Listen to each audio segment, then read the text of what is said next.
Hello दोस्तों, स्वागत है आपका अपने यूट्यूब चैनल स्टडी अड्डा आर के जी के चैनल पर। आज हम इस वीडियो में यूपी 8380 पैट के प्रैक्टिस सेट को सोल्व करने वाले हैं। आज के जो क्वेश्चन है वे सारे सेलेक्टेड है जो आपको एग्जाम की दृष्टि से बहुत ही महत्वपूर्ण होने वाले हैं। तो वीडियो को पूरा और ध्यान से देखना ना भूलिएगा। अगर आप भी इससे पहले हमारे चैनल पर नए हो तो चैनल को सब्सक्राइब जरूर कर लीजिएगा। तो आपका पहला जो टॉपिक आ जाता है भारतीय इतिहास, इंडियन हिस्ट्री। इंडियन हिस्ट्री से आपके 5 मार्क्स के क्वेश्चन पूछे जाते हैं, जिनमें से आपका पहला क्वेश्चन है मानव ने आग का प्रयोग किस काल में प्रारंभ किया था। जो मानव ने आग का जो प्रारंभ किया था, जो आग का प्रयोग था, वह किस काल में प्रारंभ किया था। आपके ऑप्शन है ए मध्य पाषाण काल में, बी नव पाषाण काल में, सी ताम्र पाषाण काल में या कांस्य काल में। तो किस काल में मानव ने जो आग का प्रयोग किया था वह किस में किया था। तो नव पाषाण काल आपका बिल्कुल सही जवाब हो जाएगा।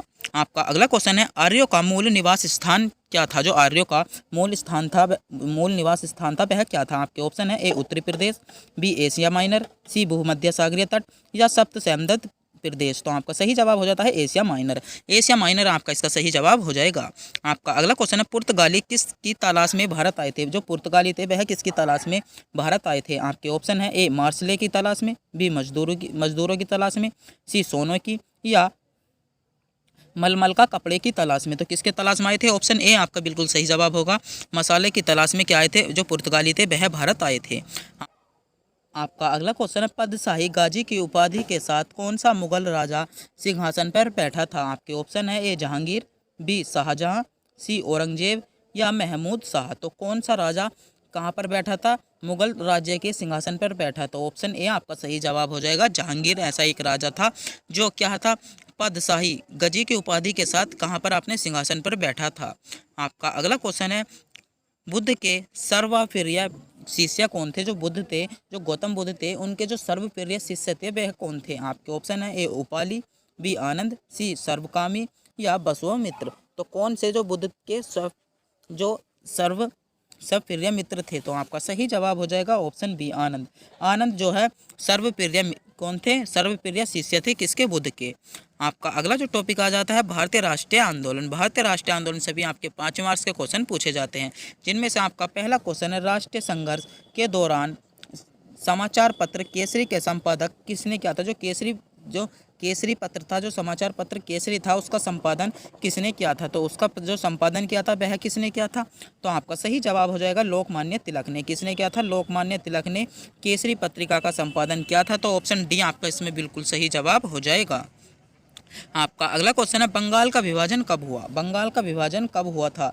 तो आपके ऑप्शन से दिए गए हैं, जल्दी से जल्दी कमेंट बॉक्स में बताइएगा कि बंगाल का विभाजन कब हुआ था। आपके ऑप्शन से दिए गए हैं 15 अक्टूबर 1905 को, बी 15 नवंबर 1905 को, सी 15 सितंबर 1905 को या 15 अगस्त 1905 को। तो बंगाल का विभाजन कब हुआ था। तो ऑप्शन आपका सही जवाब क्या हो जाता है, ऑप्शन ए आपका सही जवाब हो जाएगा 15 अक्टूबर 1905 को। 15 अक्टूबर 1905 को बंगाल का विभाजन हुआ था। तो ऑप्शन ए आपका बिल्कुल सही जवाब हो जाएगा। आपका अगला क्वेश्चन है अनुशीलन समिति का संबंध किससे है। अनुशीलन समिति का संबंध किससे है। आपका सही जवाब हो जाएगा पी मित्रा से। किससे, पी मित्रा से अनुशीलन समिति का संबंध है। तो ऑप्शन डी आपका बिल्कुल सही जवाब हो जाएगा। आपका अगला क्वेश्चन है भारत में गरम दलीय आंदोलन का पिता किसे माना जाता है। जो भारत में गरम दलीय आंदोलन है उसका पिता किसे माना जाता है। आपके ऑप्शन है ए लाल बहादुर शास्त्री को, बी बाल गंगाधर तिलक को, सी बिपिन चंद्र पाल को या सुभाष चंद्र बोस को। तो किसको गरम दलीय आंदोलन का पिता माना जाता है। तो किसको माना जाता है, ऑप्शन बी आपका बिल्कुल सही जवाब हो जाएगा बाल गंगाधर तिलक को। बाल गंगाधर तिलक को गरम दलीय आंदोलन का पिता माना जाता है। आपका अगला क्वेश्चन है जलियांवाला बाग कांड कब हुआ था। जो जलियांवाला बाग हत्याकांड था वह कब हुआ था। आपके ऑप्शन है ए 21 मार्च 1857 को, बी 23 मार्च 1922 को, सी 5 जनवरी 1942 को या 13 अप्रैल 1919 को। तो जलियांवाला बाग हत्याकांड कब हुआ था। तो आपका सही जवाब हो जाता है ऑप्शन डी 13 अप्रैल 1919 को। 13 अप्रैल 1919 को जलियांवाला बाग हत्याकांड हुआ था।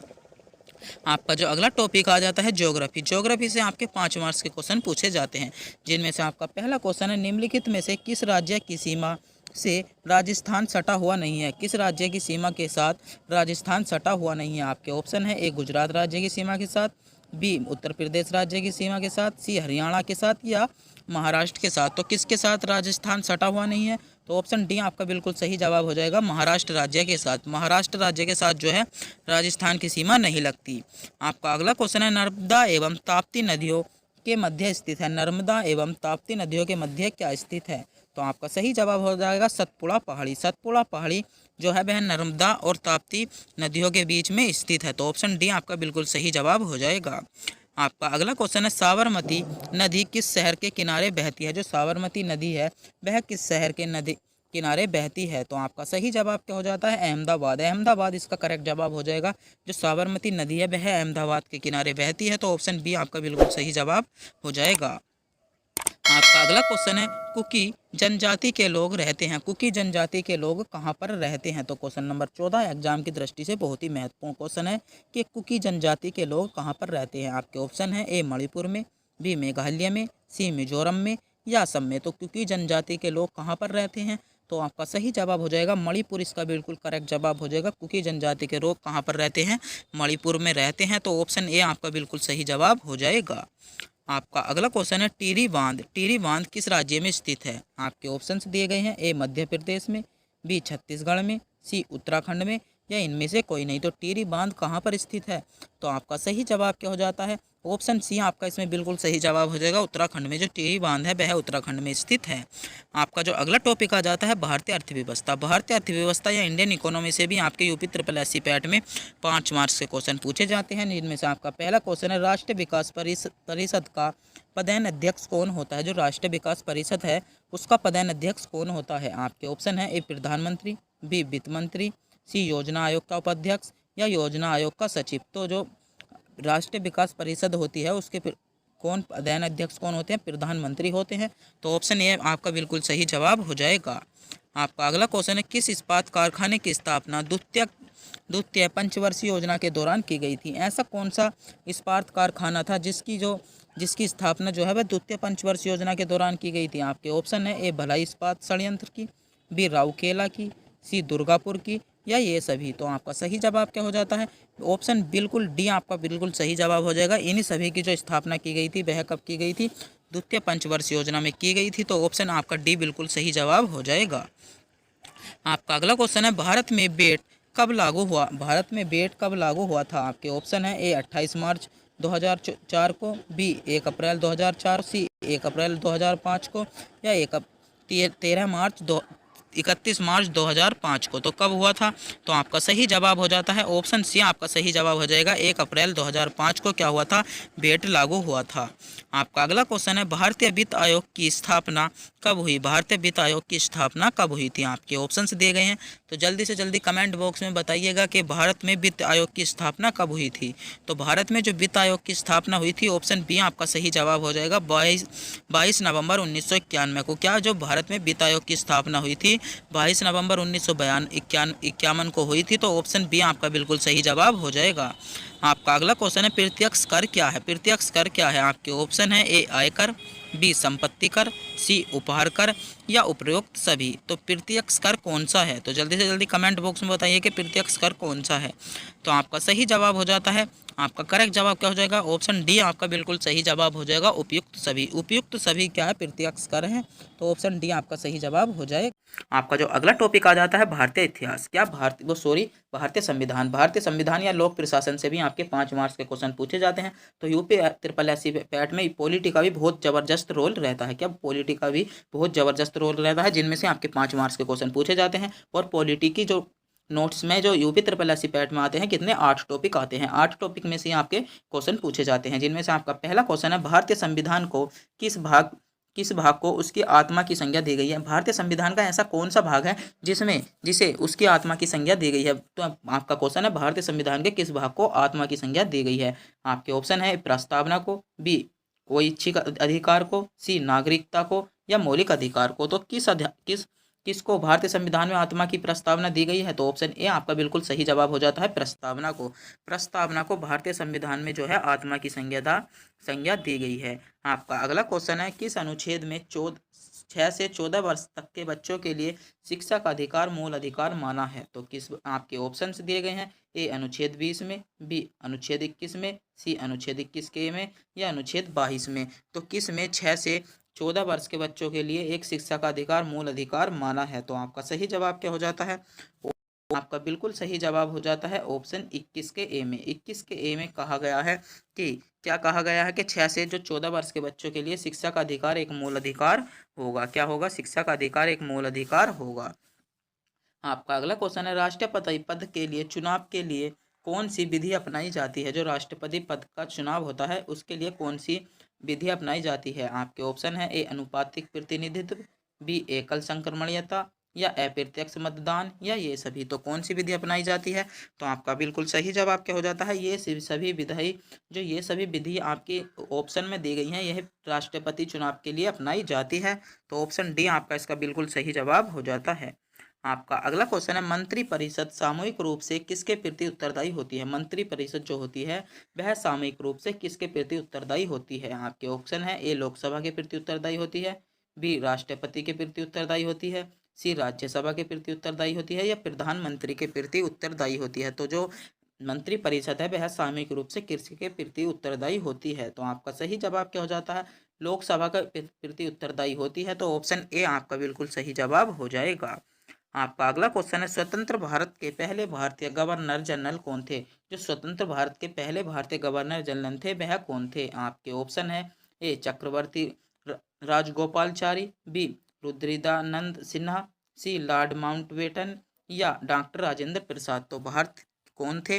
तो आपका सही जवाब क्या हो जाता है? ऑप्शन ए आपका सही जवाब हो जाता है चक्रवर्ती राजा गोपालचारी। आपका बिल्कुल इसमें सही जवाब हो जाएगा। आपका अगला जो टॉपिक आ जाता है यूपी ट्रिपल एस पैट में क्या आता है? सामान्य विज्ञान। जनरल साइंस से भी आपके 5 मार्क्स के क्वेश्चन पूछे जाते हैं, जिनमें से आपका पहला क्वेश्चन आपका स्क्रीन पर दिया गया है। आपके ऑप्शन है, आपका क्वेश्चन है, साधारण नमक का वैज्ञानिक नाम क्या है? साधारण नमक जो हम नमक खाने में प्रयोग करते हैं उसका उसका नाम क्या है? आपके ऑप्शन है A sodium sulphate, B sodium chloride, C sodium carbonate, या अमोनियम क्लोराइड। तो क्या कहा जाता है? जिसे हम खाने में साधारण नमक का प्रयोग करते हैं उसे सोडियम क्लोराइड कहा जाता है। तो ऑप्शन बी आपका इसमें बिल्कुल सही जवाब हो जाएगा। आपका अगला क्वेश्चन है, शक्ति का मात्रक क्या है? शक्ति का मात्रक क्या है? जो शक्ति है उसका मात्रक क्या है? आपके ऑप्शन दिए गए हैं, A newton, B watt, C joule, या इनमें से कोई नहीं। तो शक्ति का मात्रक क्या है? आपका सही जवाब हो जाता है शक्ति का मात्रक जूल है। तो ऑप्शन सी आपका इसमें बिल्कुल सही जवाब हो जाएगा। आपका अगला क्वेश्चन है, लाल रंग का गुलाब हरी रोशनी में कैसा दिखाई देता है? जो लाल रंग का गुलाब होता है अगर हम उसे हरी रोशनी में देखेंगे, जैसे हरी रोशनी अगर आपके पास कोई हरा बल्ब हो तो उसमें देखना, तो लाल रंग का गुलाब देखना आप कैसा चमकेगा? आपके ऑप्शन है ए पीला, बी गुलाबी, सी काला, या लाल। तो कैसा चमकता है? बिल्कुल काला चमकता है। तो ऑप्शन सी आपका सही जवाब हो जाएगा। हरे रंग में लाल गुलाब देखने से या लाल कलर को, अगर कोई कहीं पर लाल कलर है या लाल जो गुलाब है अगर उस पर हम हरी रोशनी घेरते हैं तो वह काला दिखाई देगा। आपका अगला क्वेश्चन है, दो समांतर दर्पणों के बीच प्रतिबिंब बनते हैं। जब दो समांतर दर्पणों को रखा जाता है तो उसमें कितने प्रतिबिंब बनते हैं? आपके ऑप्शन है ए 2, बी 4, सी 8, या अनंत। तो कितने प्रतिबिंब बनते हैं? तो आपका सही जवाब हो जाता है अनंत प्रतिबिंब बनते हैं। तो ऑप्शन डी आपका इसमें बिल्कुल सही जवाब हो जाएगा। आपका अगला क्वेश्चन है, दूध की शुद्धता किस यंत्र द्वारा मापी जाती है? जो दूध मापने का यंत्र होता है वह किसके द्वारा मापी जाती है? आपके ऑप्शन है ए लैक्टोमीटर द्वारा, बी मैनोमीटर द्वारा, सी पीरोमीटर द्वारा, या टेकोमीटर द्वारा। तो किसके द्वारा दूध की शुद्धता नापी जाती है? तो लैक्टोमीटर आपका बिल्कुल सही जवाब हो जाएगा। ऑप्शन ए आपका इसमें बिल्कुल सही जवाब हो जाता है। आपका जो अगला टॉपिक आ जाता है सामान्य जागरूकता। सामान्य जागरूकता से भी यूपी ट्रिपल एस पैट में आपका 10 नंबर के क्वेश्चन पूछे जाते हैं। अब तक का सबसे ज़्यादा पूछे जाने वाला क्वेश्चन है कि 10 नंबर के क्वेश्चन पूछे जाते हैं किससे? सामान्य जागरूकता से। आपका पहला क्वेश्चन है, ब्रिक्स देशों के ग्रुप का मुख्यालय कहाँ पर स्थित है? जो ब्रिक्स है उसके देशों का मुख्यालय कहाँ पर स्थित है? आपके ऑप्शन है ए मैक्सिको में, बी नई दिल्ली में, सी संघई में, या टेप टाउन में। तो कहाँ पर स्थित है? तो संघई आपका इसका सही जवाब क्या हो जाएगा? बिल्कुल सही जवाब हो जाएगा ऑप्शन सी। जो ब्रिक्स देश हैं उनका जो मुख्यालय कहाँ पर है? संघई में स्थित है। आपका अगला क्वेश्चन है, प्रसिद्ध खिलाड़ी मिल्खा सिंह किस खेल से संबंधित हैं? जो प्रसिद्ध खिलाड़ी मिल्खा सिंह है वह किस खेल से संबंधित हैं? आपके ऑप्शन है ए हॉकी से, बी बास्केटबॉल से, सी टेनिस का, या एथलेटिक्स से। तो किससे प्रसिद्ध खिलाड़ी जो है वे संबंधित हैं। तो आपका सही जवाब क्या हो जाता है? ऑप्शन डी आपका इसका बिल्कुल सही जवाब हो जाएगा। आपका अगला क्वेश्चन है, दुधवा राष्ट्रीय उद्यान किस राज्य में है? जो दुधवा राष्ट्रीय उद्यान है वह किस राज्य में पाया जाता है? आपके ऑप्शन है, ए उत्तर प्रदेश में, बी मध्य प्रदेश में, सी उत्तराखंड में, या बिहार में। तो दुधवा राष्ट्रीय उद्यान कृषि का जो क्षेत्र है, जो राष्ट्रीय उद्यान है, सॉरी, जो दुधवा राष्ट्रीय उद्यान है वह कहाँ के लिए प्रसिद्ध है? तो उत्तर प्रदेश आपका इसमें बिल्कुल सही जवाब हो जाएगा। ऑप्शन ए आपका सही जवाब हो जाता है। आपका अगला क्वेश्चन है, भारतीय ज्ञानपीठ पुरस्कार किस क्षेत्र के उत्कृष्ट योगदान के लिए दिया जाता है? आपका क्वेश्चन में घुमाया जा रहा है, आपसे सीधा पूछा जा रहा है, जो भारत में ज्ञानपीठ पुरस्कार होता है वह किसके लिए दिया जाता है? आपके ऑप्शन है, ए कला के लिए, बी साहित्य के लिए, सी शिक्षा के लिए, या चिकित्सा के लिए। तो किसके लिए ज्ञानपीठ पुरस्कार दिया जाता है? तो जल्दी से जल्दी कमेंट बॉक्स में बताइएगा कि ज्ञानपीठ भारत जो ज्ञानपीठ पुरस्कार दिया जाता है वह भारत में किसके लिए दिया जाता है? तो किसके लिए दिया जाता है? तो आपका सही जवाब हो जाता है साहित्य के लिए दिया जाता है। किसके लिए? साहित्य के लिए दिया जाता है। आपका अगला क्वेश्चन है, भारत का सबसे बड़ा वन्य अभ्यारण्य कौन सा है? तो महत्वपूर्ण क्वेश्चन है, अब तक का सबसे महत्वपूर्ण क्वेश्चन है, क्वेश्चन नंबर 35। भारत का सबसे बड़ा वन्य अभ्यारण्य कौन सा है? आपके ऑप्शन है, ए दिबांग घाटी, बी केदारनाथ वन्य अभ्यारण्य, सी दुधवा राष्ट्रीय उद्यान, या घुड़खर जंगली गधा अभ्यारण्य। तो कौन सा है? तो आपका सही जवाब क्या हो जाता है? ऑप्शन डी आपका इसमें बिल्कुल सही जवाब हो जाएगा। आपका अगला क्वेश्चन है, दुनिया की पहली डीएनए कोरोना वैक्सीन कौन सी है? तो कोरोना वैक्सीन जो डेक्स कोरोना वैक्सीन है डीएनए की, वह कौन सी है? तो क्वेश्चन नंबर 36 आपका बहुत ही महत्वपूर्ण क्वेश्चन होने वाला है। तो आपका सही जवाब क्या हो जाएगा? ऑप्शन ए आपका सही जवाब हो जाता है जियोकोवी डी।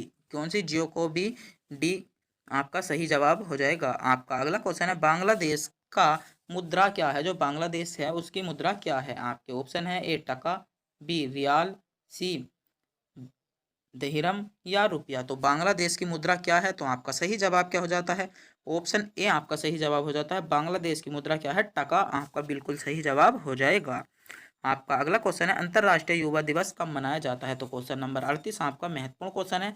आपसे पूछा गया है कि अंतर्राष्ट्रीय युवा दिवस कब मनाया जाता है? आपके ऑप्शन से दिए गए हैं, ए 14 नवंबर को, बी 12 अगस्त को, सी 1 जुलाई को, या 4 मार्च को। तो अंतर्राष्ट्रीय युवा दिवस कब मनाया जाता है? तो आपका सही जवाब हो जाएगा 12 अगस्त को। 12 अगस्त को अंतर्राष्ट्रीय युवा दिवस बनाया जाता है। आपका अगला क्वेश्चन है, अमेरिका का राष्ट्रीय खेल कौन सा है? अमेरिका का राष्ट्रीय खेल कौन सा है? आपके ऑप्शन है, A rugby, B talk ball, C baseball, या बास्केटबॉल। तो अमेरिका का राष्ट्रीय खेल कौन सा है? तो बेसबॉल आपका बिल्कुल सही जवाब हो जाएगा। ऑप्शन सी आपका इसमें सही जवाब हो जाता है। आपका अगला क्वेश्चन है, भारत ने राफेल लड़ाकू विमान किस देश से खरीदा? जो भारत ने राफेल जो लड़ाकू विमान है वह किस देश से खरीदा? आपके ऑप्शन है, ए इंग्लैंड से, बी इटली से, सी फ्रांस से, या रूस से। तो भारत ने राफेल जो लड़ाकू विमान था वह कहाँ से खरीदा था? तो आपका सही जवाब हो जाता है फ्रांस से खरीदा था। तो ऑप्शन सी बिल्कुल आपका सही जवाब हो जाता है। तो आज के जो UP triple S C PET के लिए सारे सेलेक्टेड क्वेश्चन थे। अगर आपने वीडियो अच्छी देखी होगी तो आपको भी ज़रूर एग्जाम में कोई इसी वीडियो से कई क्वेश्चन देखने को मिल जाएंगे। तो अगर आपको ये वीडियो अच्छी लगी हो तो वीडियो को लाइक, और हमारे चैनल पर नए हो तो चैनल को सब्सक्राइब करना भी ना भूलें। तब तक के लिए मिलते हैं अगली वीडियो में।